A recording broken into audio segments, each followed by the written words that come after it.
Good morning and welcome to our fifth session. And my name is Suresh Ghunah.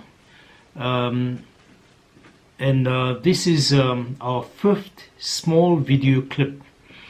And as I mentioned that in the fourth session, that we are making it small bites so that it can become almost like a daily bread, something like daily devotion. So you listen to this, and while you're listening, there's a process. I do believe that there's a process starting in you that will transform you to become prophetic.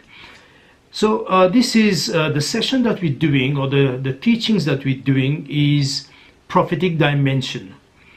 And by prophetic dimension, I mean the measure of grace, that substance, that spiritual substance that cannot be weighed, cannot be measured by any natural measurement, but yet it has a spiritual measurement. And those things we're discovering, and each prophet that lived on this earth carried a measure, a dimension of that grace. And I also explain the word measure in two words: mass and form. Mass has to do with the impact and extension or extent of the impact, and form has to do with the shape, the nature, the characteristic that basically in time generate the type or the kind of ministry, the system or the delivery system by which grace reaches the people. So in the last session, we did 3 of the methods that God used to communicate His mind and His will to us. And remember, the capacity to receive the mind and the will individually or collectively is called prophetic. It's a competence, is a grace, is a skill, is a capacity, but it is not natural. It is not developed by learning or enhancing our intellectual capacity. So today I'm going to continue, and if by any chance you have not gone through 1, 2, and 3, and 4, then the better place to start for you to have a very systematic understanding of what we're saying and have the full download of God's grace, go to session 1 and start there. But here is session 5, and we, as I mentioned, we're looking at we started from last session to look at the methods by which, let's say, if you put all the methods together, it's constitute the whole pipeline by which grace comes to us, or the prophetic grace flows. And prophetic grace basically brings the will and the mind of God to us and allows us to be to respond properly in obedience, or to execute His will, and to do many things. Good. So I mentioned 3 points. I talked about 3 different things, and this is a 4th method that God uses to bring or download or transfer His mind and His will. So this one is called vision. The previous one was dream. And then we also looked at Urim and Thummim. We looked at all those things. So we're going to look at vision in this session. And I think there is too many verses in the Bible that speak about vision and prophets receiving visions. And in fact, when the prophetic ministry started, people like Samuel, people like Iddo and Zechariah, and many people, Nathan, they all used to be called the seer. And the seer was basically the description of one characteristic of a prophet. And that was, he was able, the skill or the grace inside of him made him capable to competent to access God's mind and His intellect through what we call visual stimulation. or visual sight. It's the same thing. Anyway, so it's called vision. Now I'm just going to read two texts. One is in Isaiah chapter 6 verse 1, and it says, "In the year that King Uzziah died, I saw the Lord sitting on a throne." You see, the whole idea by saw basically means that God suspended the natural sight capacity to see with his eyes of Isaiah. And remember, what gives us sight in this natural world is our eyes. Okay, basically our eyes is a camera, but the one that interpret what the camera sees is our brain. But the interesting thing about every vision is that God suspend our natural sight, because our natural sight is what gives us sight or ability to see and interpret natural things.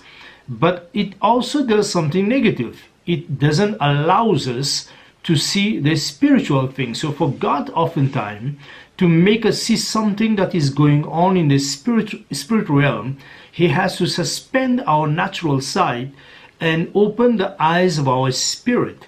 And that's the way we see visions.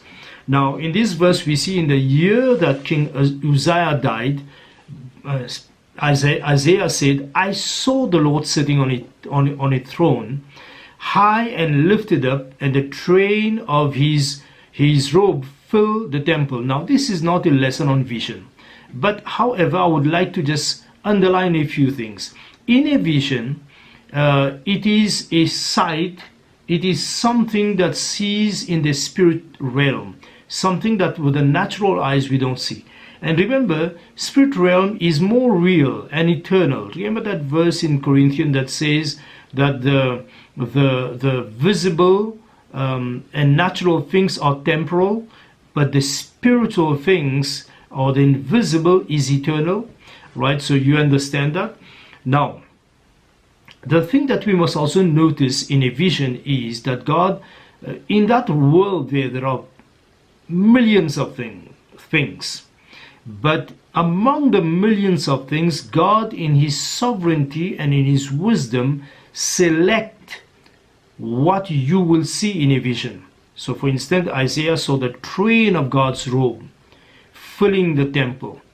And all these have significance, all these have meanings. And he saw God sitting high and lifted up. Now all these we can ask. For instance, I would believe that God showed Isaiah his sovereignty and his surpassing grace and presence, comparing to the one that blocked his sight, who was Uzziah. But let's not dwell on that. So basically, vision is another fourth mean by which God communicates with us.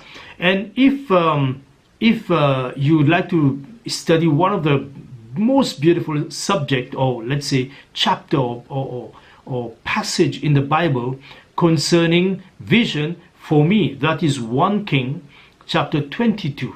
And in 1 Kings chapter 22 it is a vision of Micah, and that's when Ahab, remember Ahab and Jezebel, well of course Ahab more brought Jehoshaphat and wanted to know if they should go to war.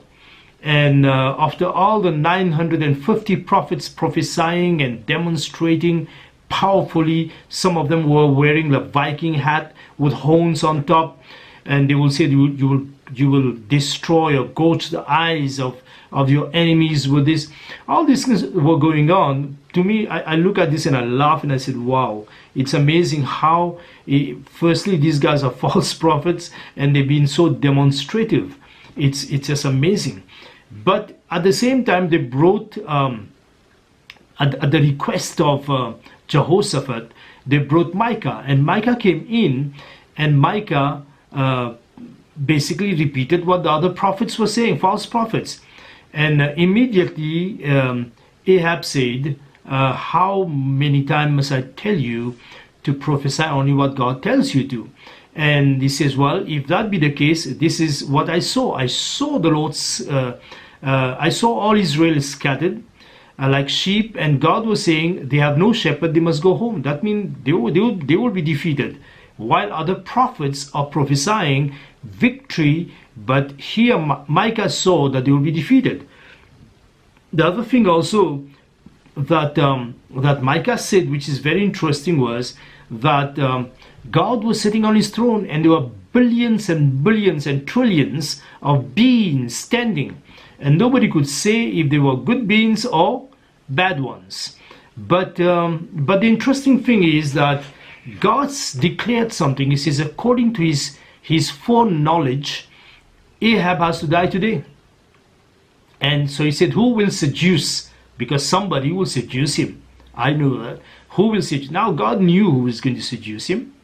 But God was actually, it's a whole administration of God. God do not do things by himself alone. He associates others, and especially us, the church. But let's leave that there. So what happened was, that's when one said this, one said the other, until one spirit presented himself and said, I will go. And God says, how will you do it? He says, I will be a lying spirit in the mouth of all these prophets. So visions is, I think I've given you a couple of thoughts about vision, not too much. I don't want to give you too much, because at some point I think we will have some teachings on that. But visions, firstly, is a suspension of natural sight and a sight into the it's the eye of the spirit that sees in the invisible. And they were used to be called seers, because the prophets, because they could see in the spirit realm. And in a vision, God allows you to see only what he wants you to see, and what applies to his mind, what he wants you to do, but also what relates to you at your present state. All right. The fifth method that God used, and I will go quite quick here because I don't want to spend too much of time, as we don't have too much of time anyway. All right. So the fifth way that God speaks to us is theophany. Theophany basically means theos, which is basically the word for God in the Greek, and the word form is the other part, which I have to still see the verb in Greek what it is. But theophany basically means to see the form of God, not God himself, but the form of God. And Judges chapter 13 verse 3, when Samson was supposed to be born, the Bible said the angel of the Lord appeared to a woman and said to her, indeed now you are barren and have borne no children, but you shall conceive and bear a child. So this person here called angel of the Lord is believed to be a theophany, a form of God. So God is invisible, and the only way he can appear in the visible is by taking a form. And the form he takes is the form of the Son of God, Jesus himself. And that's what all theologians at least believe. And I don't think we need to dispute that. And we should dispute that. I don't think so. I think it is suffice to say that this is what it is. It is a theophany. And also, the angel of the Lord appeared to many people. Second time, I think it appeared to Manoah. Manoah was the father of Samson.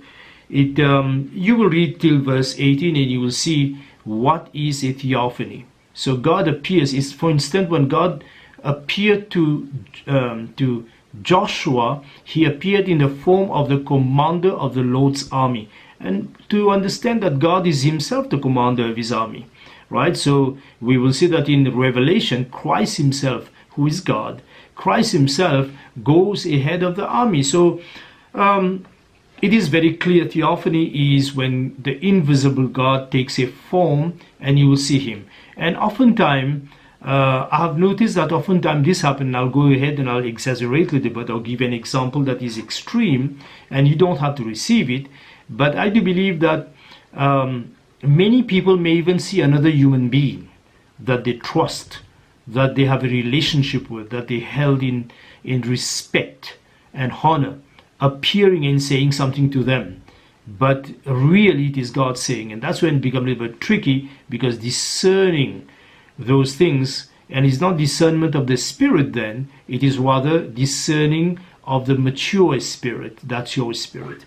All right, so I want to I want to leave that there because we're just touching a couple of things. And you all also remember, if we're talking about theophany, there was 3 men appeared to Abraham. I think, they appeared to Abraham. They were on their way to go and destroy Sodom and Gomorrah. And Abraham offered them to eat, and they ate. So God in his theophany can sit and eat a cow. I mean meat, you know. So that is very, very interesting and very informational. Number six, the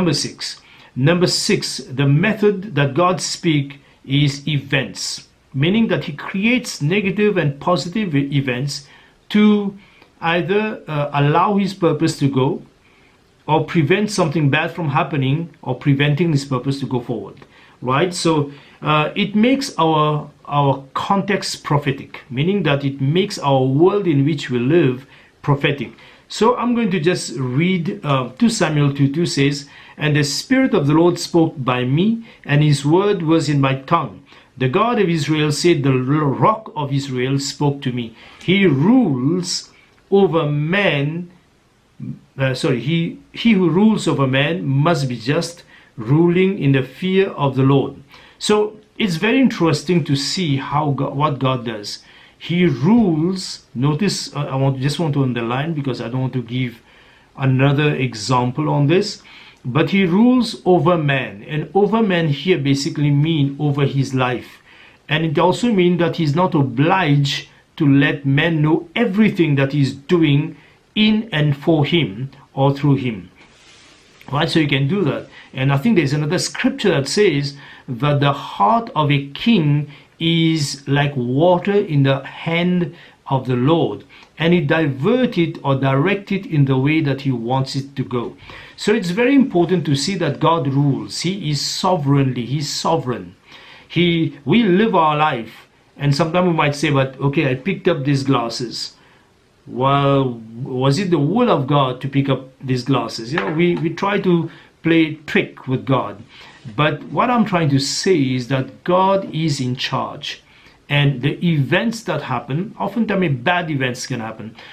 If I should give an example, I remember one of my pastor that under whom I served also as a pastor a long time ago in Mauritius. He one day was giving an example when he was working for 2 years or 4 years in Rodrigues Island. Rodrigues Island is just off the coast of Madagascar and Mauritius and close there. And when he was working there in the church, there was a bus that came, and he had to take the bus, and it's a very mountainous area. And somebody pushed him out, and he didn't get a place to go. He was quite frustrated. But after it was reported to him that bus overturned.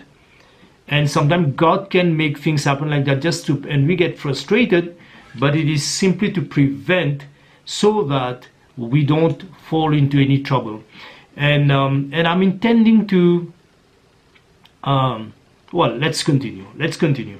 So number 7, how God speaks to us.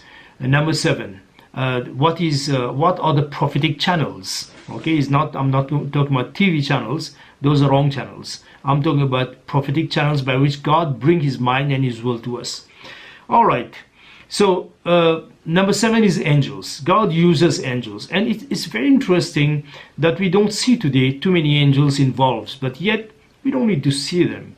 Those are not promises that God made, that at least once in your lifetime, before you die, you will see an angel. Those are not promises. But we also know that the angels in Hebrews chapter 1 verse 14 says that are they not all ministering spirit sent forth to minister to those who will inherit salvation. So we know that they minister to us, they serve us, they help us. They probably don't serve us as servant, but they serve us as co-workers. They help, just like the Holy Spirit help also. He's the comforter. But the verse that I would like to read and then leave it right there, because my 20 minutes is almost up, is Revelation chapter 1 verse 1, and it says, "The revelation of Jesus Christ, which God gave him to show his servants things which must shortly take place." and he sent and signified it by his angel to his servant John. So you can see that everything in Revelation that is written, that God gave to John to show to all his servants, it was sent through the medium of an angel. It says by his angel to his servant. So he sent to and signified it by his angel to his servant. So this is where I want to end, because this is already 4 more methods by which God communicates. In the next one, I will talk about why Lot was removed and how God guides us 90% of our time, and he speaks to us today. Right? And it's called the Spirit speaking through our spirit. So that will be our session 6. So God bless you. Again, I love to say that I enjoy teaching these sessions, and I'm even intending or thinking of maybe making it 30 minutes instead of 20 minutes, but we'll see how it works and how the Spirit leads us. But I also believe that you enjoy hearing it. So I pray that God bless you and that God make you prophetic, so that you can live on this earth, but not by the philosophy and intellect of this world, but by the mind of God. It's called prophetic. God bless you.